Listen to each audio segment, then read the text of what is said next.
Je vous avais promis de vous lire le panneau par lequel le Seigneur m'a parlé cette fois-ci, sachant que la dernière fois, je crois que je vous avais dit que ça devait être quelque chose comme le numéro 23 ou 29. Eh bien, cette fois-ci, c'est le numéro 34 qui dit « Mon tout petit, ma toute petite, ma joie est grande de te serrer sur mon cœur. Je prends tout ce qui est trop lourd pour toi, tel que ta fatigue, tes préoccupations, tes angoisses, tes soucis, tes manquements passés. Je te dégage de tous ces fardeaux qui t'empêchent d'être entièrement à moi. Je remplis tous ces vides par mon amour, ma joie et ma paix. Et nous rendons grâce et gloire à Dieu, à Jésus, à son Saint-Esprit. Vraiment, toute la gloire lui revient, puisque combien de fois je répète que Jésus est notre prince de paix, comme il est écrit en Ésaïe 9, versets 5 à 6, et je tiens vraiment à rendre grâce et gloire à Jésus, qui ici, comme je le disais, à un moment où je sentais les fardeaux me peser tellement lourd, m'a envoyé ce panneau pour me dire qu'il me déchargeait de tous mes fardeaux, et je le remercie, je lui rends grâce et gloire, et je dis même ici qu'il est le seul à toujours nous délivrer, nous libérer, nous affranchir de tout ce dont nous avons besoin de l'être, en particulier des fardeaux trop lourds pour nous, et je le remercie vivement ici. Et je pense également, je ne peux pas tenir ces propos-là sans penser à rappeler ce passage que j'aime tant de Jean 8, verset 36 qui dit si donc le Fils vous affranchit, c'est que vous êtes réellement libre. Et moi j'ai l'habitude de dire si donc le Fils de Dieu, Jésus-Christ, nous affranchit et nous a affranchis, c'est que nous sommes et nous continuerons à être réellement libres. Et toute la gloire en revient à Dieu, à Jésus, à son Saint-Esprit, et c'est au nom puissant du Seigneur Jésus que je dis ça. Je tiens à remercier particulièrement le Seigneur Jésus, qui donc m'a non seulement envoyé ce panneau, pour lequel j'ai pris le temps de vous le lire, tout comme le panneau précédent, le but étant de vous démontrer vraiment que quand je dis que Dieu nous parle par le biais de Facebook et par tous les moyens de communication possibles, que ce soit la télévision, la radio, les livres tels qu'au fil des jours et bien d'autres, et je remercie encore le Seigneur pour nous avoir bénis d'un tel ouvrage, un tel qu'au fil des jours. Bien sûr, le meilleur de tous, c'est la Bible, que j'invite tout le monde à lire, mais aussi au fil des jours, parce que c'est un livre par lequel, si on ne l'a jamais découvert, eh bien, on peut vraiment voir comment Dieu nous parle puissamment. Je lui rends grâce et gloire. Aujourd'hui encore, il m'a parlé par le biais de ce livre, et je l'en remercie, et il le fait chaque fois que nécessaire. C'est vraiment un livre que j'invite tout le monde à avoir, et je me rappelle même d'une fois où quelqu'un m'avait dit, en fait, là où certains ont l'impression que tu as un livre en main ou n'y verront qu'un livre, moi je vois que tu as un téléphone vers les cieux, et je dis merci à Dieu pour ce téléphone vers les cieux dont il nous a bénis. C'est un ouvrage que je trouve extraordinaire. Bien entendu, depuis, Gwen Ershaw a été magnifiquement inspiré par le Saint-Esprit pour écrire bien d'autres ouvrages. Mais en tout cas, moi, je voulais parler ici de celui-là parce que je vois à quel point il est une bénédiction pour moi comme pour bien d'autres personnes autour de moi, et en tout cas sur Terre, et ne serait-ce que sur Facebook, puisque je vois une de mes sœurs en Christ que je salue ici, et je lui dis que le Seigneur te bénisse, toi encore, ton époux et tous les tiens, parce que j'apprécie de voir que elle va jusqu'à faire ce dont je rêve de faire depuis très longtemps, à savoir scanner des pages de ce livre au fil des jours, parce que c'est un livre avec lequel Dieu nous a tellement bénis. C'est une telle bénédiction de Dieu dans nos vies que, eh bien, le Seigneur m'a inspiré la même chose, de scanner ces pages pour les partager avec d'autres. Et malheureusement, dans mon cas, mon scanner est en panne, pour ne dire ça que comme ça. Mais je rentre pas trop dans les détails, mais en tout cas, je résume ici la situation pour aller plus vite, mais en tout cas, ce que je veux dire, c'est que j'apprécie vraiment que la sœur en Christ, moi qui ne peux pas le faire, elle le fasse, et je l'encourage à persévérer, à continuer, parce que c'est une vraie grâce de Dieu, une vraie bénédiction de Dieu, et chaque fois que je tombe sur l'une des pages qu'elle a scannées, je la affiche sur ma page, parce que je sais comment Dieu nous bénit beaucoup par au fil des jours.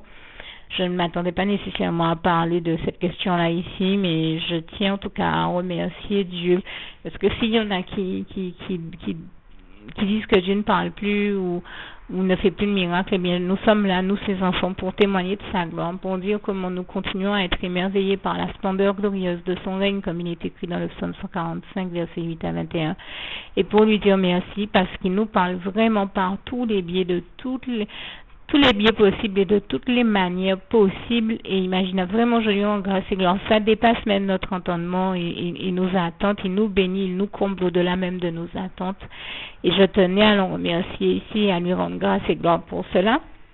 Et puis aussi à dire que donc si je viens de vous lire, je viens de partager avec vous sur le fait qu'il m'est béni en me parlant à travers 2 panneaux des choisis de Jésus, et que je vous disais qu'il parle aussi par le biais au fil des jours, par le biais de la télévision, de la radio et de bien d'autres médias tels que celui de Facebook également, et je lui rends grâce et gloire aussi pour ça. Vous avez de toute manière un passage qui nous le démontre bien en Job qui dit que Dieu parle tantôt d'une manière, tantôt d'une autre, et je rends grâce et gloire à Dieu pour ça. Et j'en veux pour preuve, pour vraiment vous montrer que c'est vraiment Dieu qui me parle de cette manière-là chaque fois. Aujourd'hui, comme il fallait que j'aille récupérer sur Facebook le panneau que je viens de vous lire, la numéro 34, enfin en tout cas, je sais pas, c'est peut-être pas son numéro, mais ça commence par le chiffre 34 en bleu turquoise. Je dis c'est peut-être pas le numéro, parce que je ne sais pas vraiment comment ils ont décidé de la numérotation de cet ouvrage. Puisqu'on voit sur l'aube que porte le personnage qui représente Jésus sur la gauche, une autre numérotation. C'est pour ça que je dis, je ne sais pas si c'est vraiment le numéro du panneau ou le numéro je ne sais pas à quoi correspond ce numéro, mais en tout cas le premier numéro le plus visible en bleu en haut de la page, c'est le numéro 34 cette fois-ci. Je crois que la dernière fois c'était le 29 ou le 23. En tout cas, ça vous montre bien qu'il s'agit de 2 panneaux différents par le biais desquels Dieu m'a béni et m'a parlé. Je lui rends grâce et gloire. Je tenais à partager ça avec vous et à vous en témoigner et à vous témoigner aussi que Dieu continue à me parler et à me parler aussi par le biais de d'autres panneaux, par le biais de bien d'autres panneaux qui circulent sur Facebook, et je ne suis pas la seule à qui il fait cette grâce et cette bénédiction. Nous sommes, je pense, des milliers à vivre cette réalité-là. Je ne sais pas combien prennent le temps d'en témoigner, mais en tout cas, moi, je tenais à prendre le temps d'en témoigner, et puis que tous ceux à qui Dieu met à cœur de faire de même à travers mon témoignage, n'hésite pas même à me l'envoyer, parce que ça me fera vraiment plaisir de pouvoir justement montrer que je ne suis pas la seule à le vivre. N'hésitez pas à m'envoyer ça. Soit sur ma page, soit sur plus de préférence dans un message privé dans ma messagerie Facebook. Et vraiment, eh bien, je rends grâce et gloire à Dieu qui nous bénit et qui nous parle puissamment par Facebook, encore une fois. Et j'en veux pour preuve que même aujourd'hui, le 25 mai 2015, le Seigneur m'a encore béni. Donc, à un moment en fait où j'étais en train de regarder la télévision, et c'est pour vous montrer comment Dieu est vraiment le seul à pouvoir sonder les reins et les cœurs, à lire dans les cœurs, et c'est ce qui s'y passe parfaitement, et rien de nous et aucune de nos pensées non plus ne lui échappe. Je regardais la télévision et une femme disait que qu'elle s'était fait offrir un bouquet de fleurs, ou je crois que non, c'était plutôt soit son époux, soit un prétendant qui disait que pour sortir des sentiers battus, il va lui offrir un bouquet de fleurs. Et moi, je me suis dit dans mon cœur, tu parles offrir un bouquet de fleurs si tu en as envie, d'accord, mais ça pour moi, offrir un bouquet de fleurs à une femme, il n'y a rien à la limite de plus commun, parce que c'est l'un des réflexes que les hommes ont d'offrir un bouquet un bouquet de fleurs aux femmes. Et je crois que je viens de faire un lapsus très révélateur. Alors là, je m'en amuse beaucoup. Mais voilà, offrir un bouquet de fleurs à une femme, pour moi, c'est quelque chose de trop commun. Et dans mon cas, alors bon, il y a beaucoup de femmes qui aiment beaucoup les fleurs, et si vous qui écoutez, vous avez un cadeau à faire, écoutez et laissez le Saint-Esprit vous guider, vous inspirer. Lui seul pourra vous dire quel est vraiment le bon cadeau à faire pour plaire à non pas la personne que vous voudriez, mais la personne que Dieu veut pour vous et l'épouse que Dieu a choisie pour vous, l'unique épouse que Dieu a choisie pour vous. Et c'est vrai que Dieu l'ayant créé lui-même, il est aussi le seul, Dieu étant son créateur, il est aussi le seul à pouvoir vous dire quoi lui offrir pour lui faire plaisir. Voilà, je fais partie des femmes à qui, ben voilà, si un homme vient la voir avec un bouquet de fleurs, je ne dis pas que je le rejetterai, lui et son bouquet de fleurs, mais c'est vrai que s'il fallait me faire plaisir, un bouquet de fleurs ne pourrait pas me faire plaisir, et je sais que ça peut surprendre parce que beaucoup de femmes aiment beaucoup les fleurs, mais ça ne veut pas dire que toutes les femmes sont les mêmes, qu'elles sont toutes identiques. Je suis une femme très différente des autres. Et donc les fleurs ne peuvent pas être quelque chose qui me plaise. Je trouve ça vraiment trop commun, d'autant que pour vous aider peut-être à mieux me comprendre et pour donner un témoignage aussi du genre d'horreur qu'on voit dans la réalité des fois. Moi, j'ai passé mon enfance à voir un homme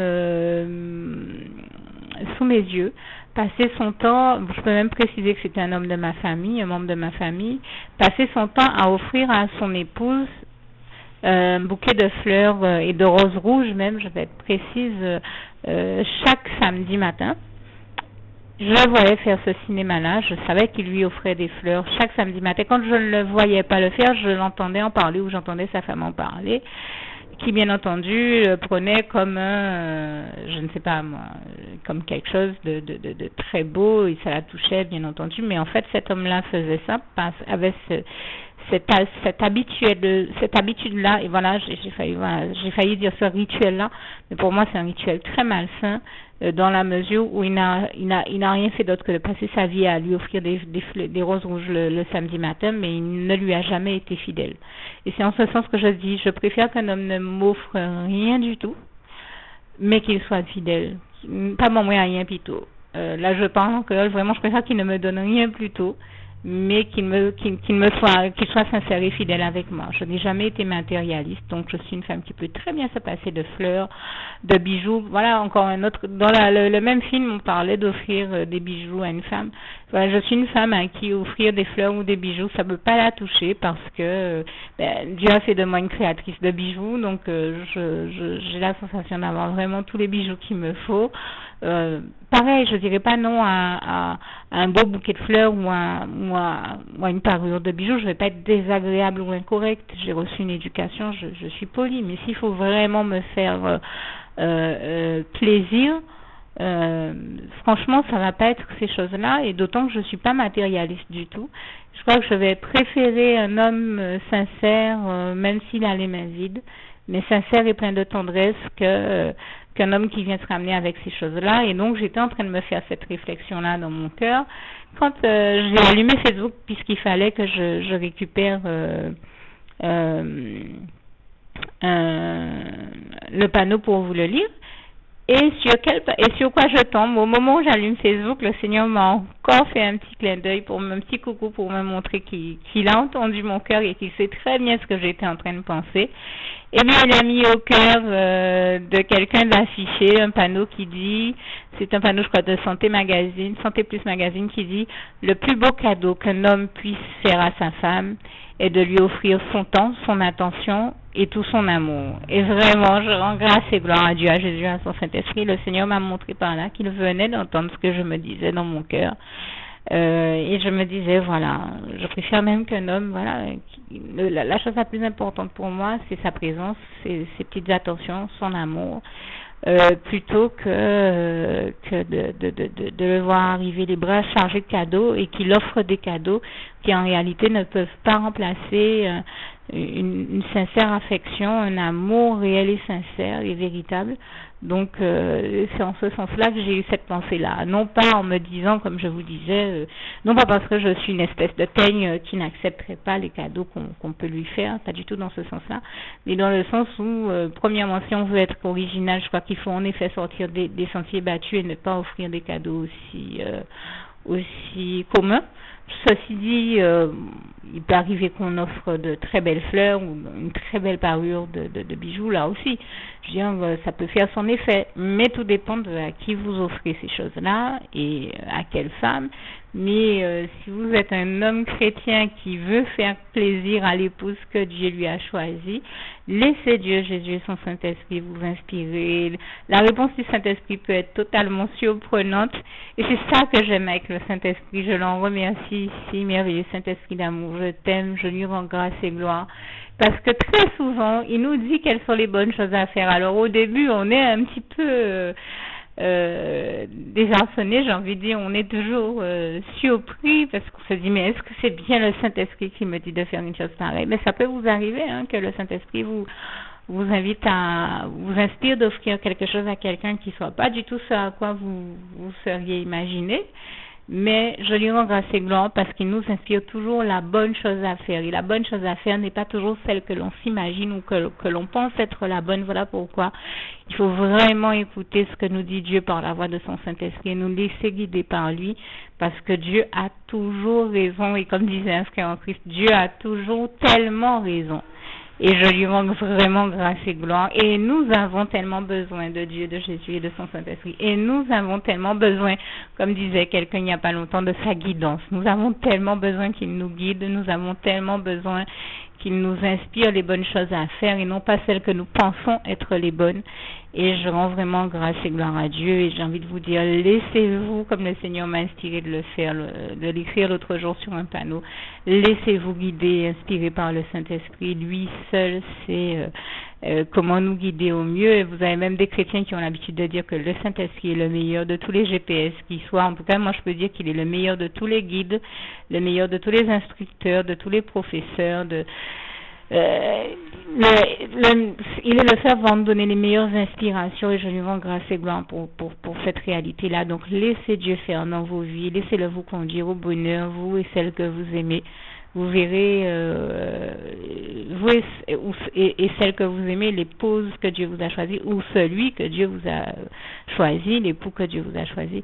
Mais laissez le Seigneur faire, laissez-le vous guider et vous conduire au bonheur. Lui seul peut le faire.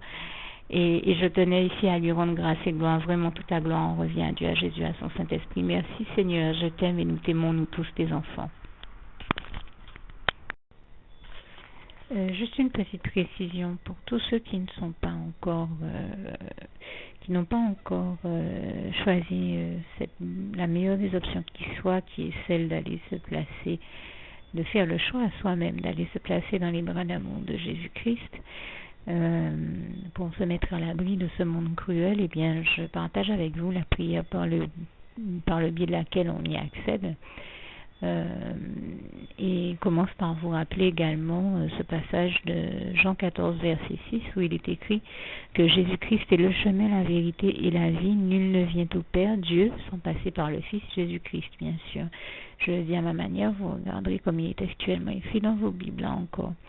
Et donc, n'hésitez pas à ouvrir vos cœurs à Dieu, à Jésus, à son Saint-Esprit, à être sincère avec lui et à lui adresser la prière qui suit, à lui dire tout simplement, Éternel mon Dieu, Seigneur Jésus-Christ, moi, un tel, vous dites votre nom et votre prénom, je t'accepte aujourd'hui comme mon sauveur personnel, le seul maître et roi de ma vie.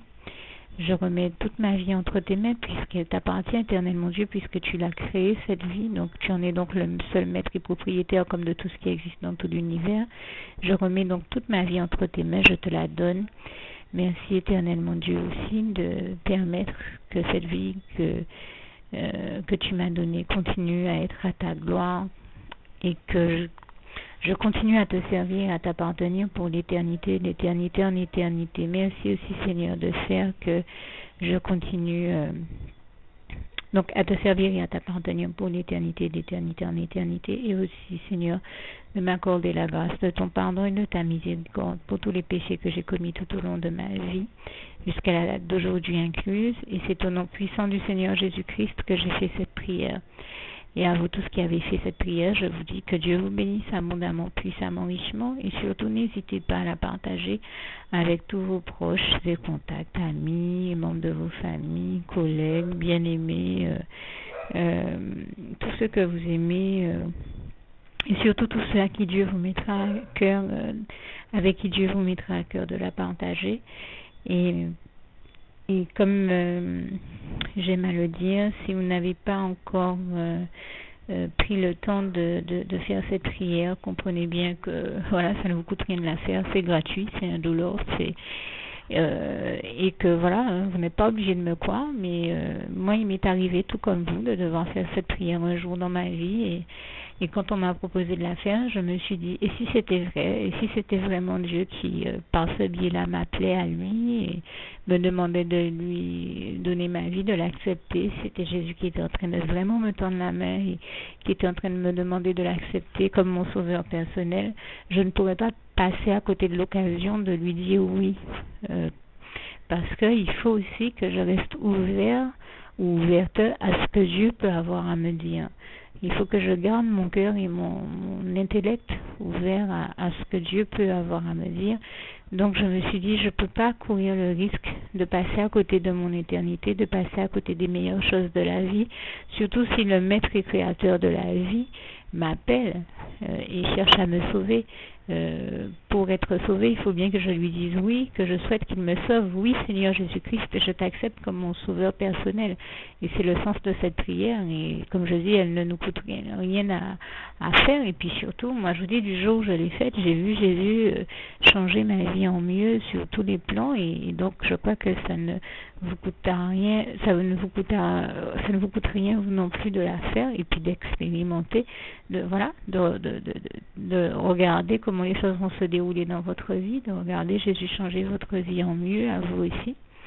Et d'en faire l'expérience. Et pour en faire l'expérience, il faut commencer par faire cette prière. Donc si vous ne l'avez pas encore dite, réembobinez tout simplement cette vidéo ou ce document si vous préférez, réécoutez-le et dites avec moi la prière que vous m'avez entendu mentionner. Et n'oubliez surtout jamais que tout est possible à celui qui croit en Dieu, en Jésus-Christ et en son Saint-Esprit, comme il est écrit en Marc 9, verset 23, et que tout est possible à Dieu, comme il est écrit en Marc 10, verset 27. Que Dieu vous bénisse donc et à bientôt.